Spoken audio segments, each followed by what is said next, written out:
જય માતાજી, જય શ્રી કૃષ્ણ. તો સ્વાગત છે તમારું આજના આપણા વ્લોગની અંદર. તો હું અત્યારે આવી ગયો છું સુરતમાં એક એવી જગ્યા જ્યાં આપણને જ્ઞાન, વિજ્ઞાન અને ઇતિહાસ ત્રણેય એકસાથે જોવા મળશે. સરદાર વલ્લભભાઈ પટેલ મ્યુઝિયમ અને સાયન્સ સેન્ટરની અંદર હું અત્યારે એક્ઝેક્ટ ત્યાં ઊભો છું. અને ત્યાં કેટલી ટિકિટ છે, શું છે, કેટલા વાગે ઓપન થાય છે, બધું તમને વન બાય વન આ વિડીયોની અંદર તમને બતાવીશ. અને આ જગ્યાને આપણે આખી એક્સપ્લોર કરવાના છીએ, તો વિડીયોને એન્ડ સુધી જોતા રહેજો. અને ફટાફટ આપણા 1K સબસ્ક્રાઈબર તમે બધા કમ્પ્લીટ કરાવી દો. અને ચાલો વિડીયોને કન્ટિન્યુ કરીએ. આગળની સાઈડ નીચે ફાસ્ટ ફૂડ ઝોન છે અને સામેથી આપણે ટિકિટ લેવાની છે. ચાલો આપણે ત્યાં ટિકિટ લેવા જઈએ. માનવી વિજ્ઞાન ક્ષેત્રે કેટલી પ્રગતિ કરતો થયો છે ને તેનું જુઓ, સામે પેલું આ ચિત્ર આખું બનાવેલું જ છે. જુઓ, અહીંયા અંદર પણ ઘણું બધું જોવા મળશે આપણને. જુઓ,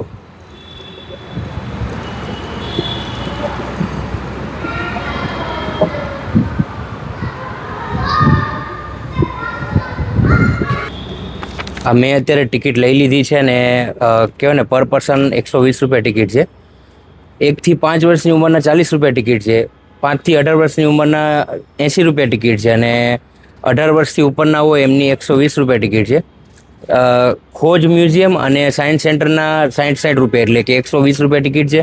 બાકી ત્યાં અત્યારે 3D ગેલેરી પણ છે, પણ 3D ગેલેરી રિનોવેશન હોવાથી અત્યારે હાલ બંધ છે. અને એની ટિકિટ હું તમને વાત કરું તો 200 રૂપિયા ટિકિટ છે. અને એ તમને નહીં બતાવી શકું. બીજું હું તમને બતાવવાનું છું, તો વિડીયોને એન્ડ સુધી જોતા રહેજો. એ તમને વાત કરું તો સરદાર પટેલ મ્યુઝિયમ છે, અત્યારે અહીંયા બંધ થઈ ગયું છે. અને એ તમને જોવા મળશે સુરતના કિલ્લામાં.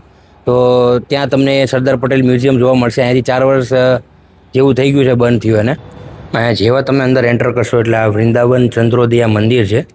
જુઓ તમે ખાલી, આ વૃંદાવનમાં આવેલું છે. અને આ અત્યારે 300 કરોડના ખર્ચે નિર્માણ થઈ રહ્યું છે આનું. આ તમે જુઓ, આ મંદિર ઉત્તર પ્રદેશના વૃંદાવનમાં આવેલું છે. આ ભગવાન શ્રી કૃષ્ણને સમર્પિત એકમાત્ર મંદિર છે. જુઓ, હવે આપણે અહીંયાથી ઉપર જવાનું છે. એની પહેલાં હું તમને આ સાઈડ દેખાડું. આ છે આપણું સુરત રેલવે સ્ટેશનનું આખું, જો આ આખું મેપ છે.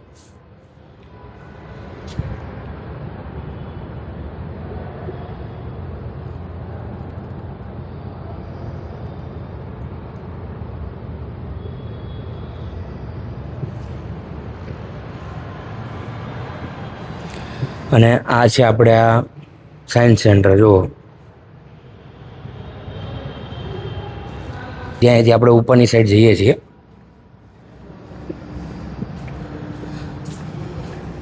સાયન્સ સેન્ટરની અંદર તમે આવશો ને, જેવી તમે ટિકિટ લેશો ને એટલે તમને જો આવું આ બેલ્ટ પહેરાવે છે અહીંયા.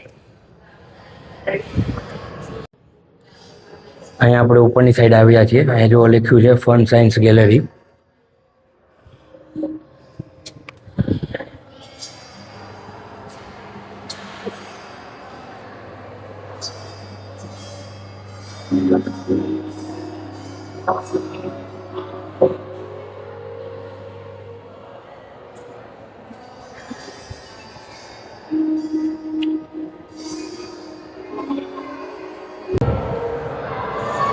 આ જો અહીંયા આ જે આ પાછળ મોટર છે ને, અહીંયાથી આ જેવું ઉપરની સાઈડ ત્યાં જે વેક્યુમ જેવું થાય છે, અહીંયાથી હવા બહાર આવે છે. ને આ પાંખડા ઉપર નીચે થાય છે.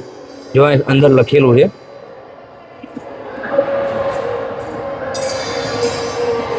અહીંયાથી સ્વિચ દબાવે ને એટલે જુઓ,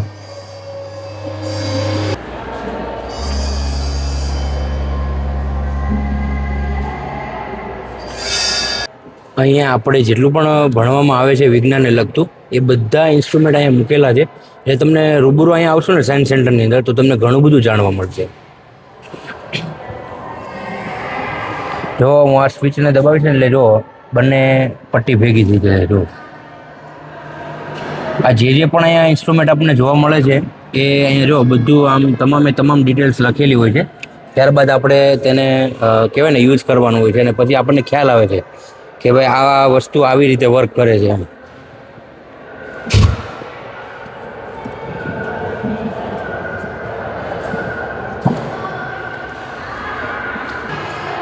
અહીંયા જુઓ, આ એક આ ગુરુત્વાકર્ષણ આ ગોળો છે. જો આપણે આ જે રીતે અહીંયા નીચેની સાઈડ તમે જુઓ કે અહીંયા આપણે રાખશું ને એટલે ફરી પાછું આ જો ઉપરની તરફ જતું રહેશે. જો અહીંયા ઉપર લખેલું છે. જો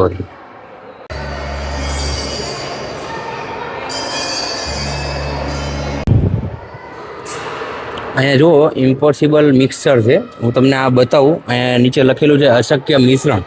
આપણે આ સર્કલને આખું આ ગોળ ફેરવવાનું છે અને આ જોવાનું છે કે આ બધું ભેગું થાય છે કે નહીં. આ જુઓ.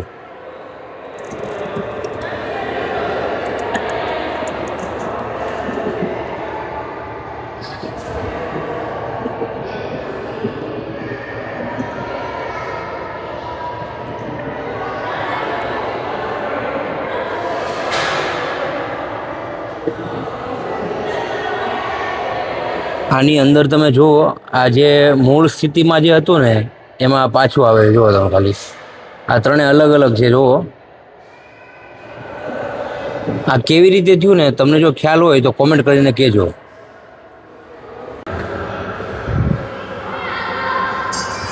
સ્વિચ દબાવીશ ને એવું આ જુઓ નીચે તમને આ પાવર ઉપરની તરફ જતો જોવા મળશે. જુઓ આ ચિનગારી કહેવાય આને.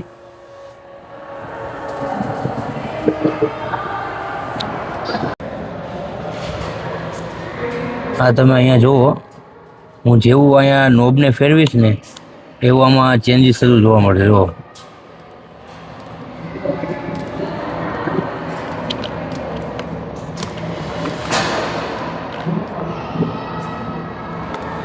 જો આવી રીતે અહીંયાથી આમ ફેરવું છું. જુઓ અને આપણને આવી રીતે જોવા મળે છે અંદર. જો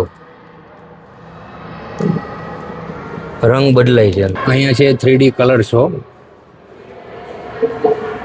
ત્રણેય કલરમાં અલગ અલગ દેખાય છે આપણને અંદર.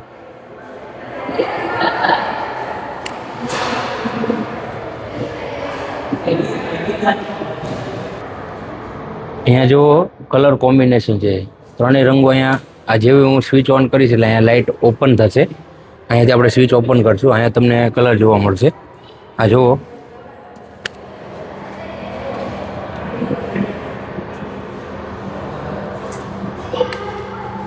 અહીંયા જે આપણો પડછાયો છે ને એ કંઈક આ રીતે દેખાય છે. પહેલાં પાછળની સાઈડ અંદરની સાઈડ હું તમને બતાવું તો આ રીતે પાછળ વ્હાઈટ સ્ક્રીન છે અને ત્યાં આપણે સ્વિચ ઓન કરશું ને એટલે ઉપરની સાઈડ પીળી લાઇટ થશે. જેવી લાઇટ થશે એટલે આપણે સ્ક્રીન તરફ થોડા આગળ આવશું. જેવા સ્ક્રીન પાસે જઈશું એટલે જેવી લાઇટ ઓફ થશે ને એવું આપણો જે શેડો છે એ આપણને કંઈક આ રીતે દેખાશે. અહીંયા તમને બીજી એક ખાસ વસ્તુ દેખાડું. આ જો અહીંયાથી સ્વિચ ઓન કરીશ ને એટલે અહીંયા જુઓ અહીંયા લાઇટ થાય અને જેવો અહીંયા હું શેડો પાસે આવીશ ને જુઓ આ જો મારો અહીંયા આખો પડછાયો દેખાશે.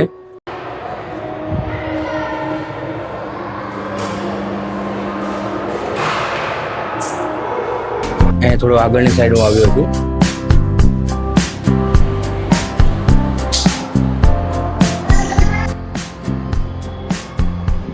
અહીંયાથી હવે આપણે ઓડિટોરિયમમાં ઉપરની સાઈડ જવાનું છે.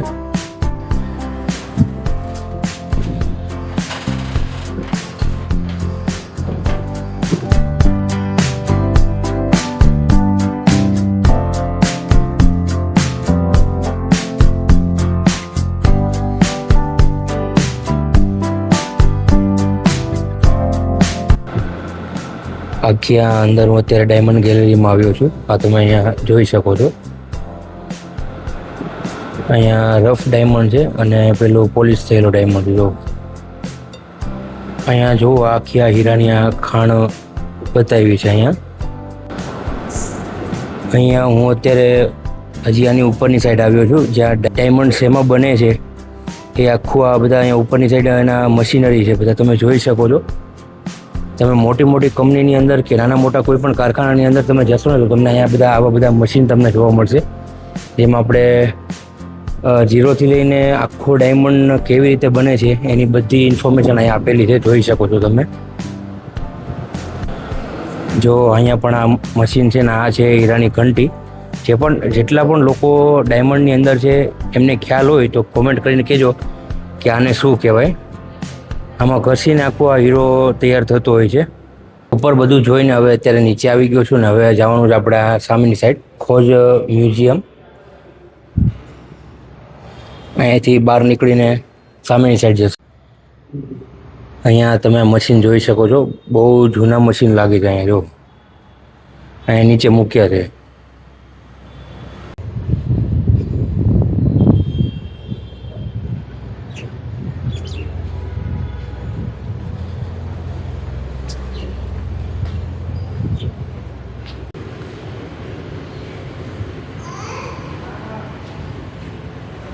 અહીંયા હું અંદરની સાઈડ આવી ગયો છું ને વાયરસના બધા પ્રકારો છે અલગ અલગ, હું તમને એ પણ બતાવું છું.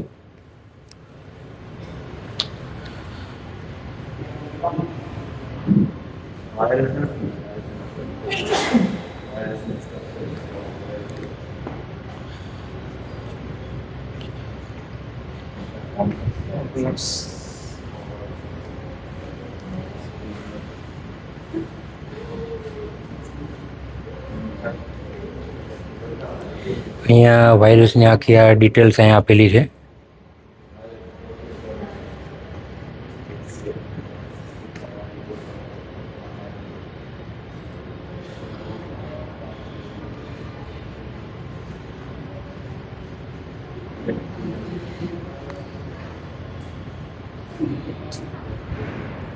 આમાં જો અલગ અલગ પ્રકારે આપણે વાયરસ ચેક કરી શકીએ છીએ. આ માઇક્રોસ્કોપ દ્વારા પણ, પછી આ સૂક્ષ્મદર્શક યંત્ર છે અહીંયા, પછી આ જો આમાં પાણીની અંદર દ્વારા પણ આપણે જોઈ શકીએ.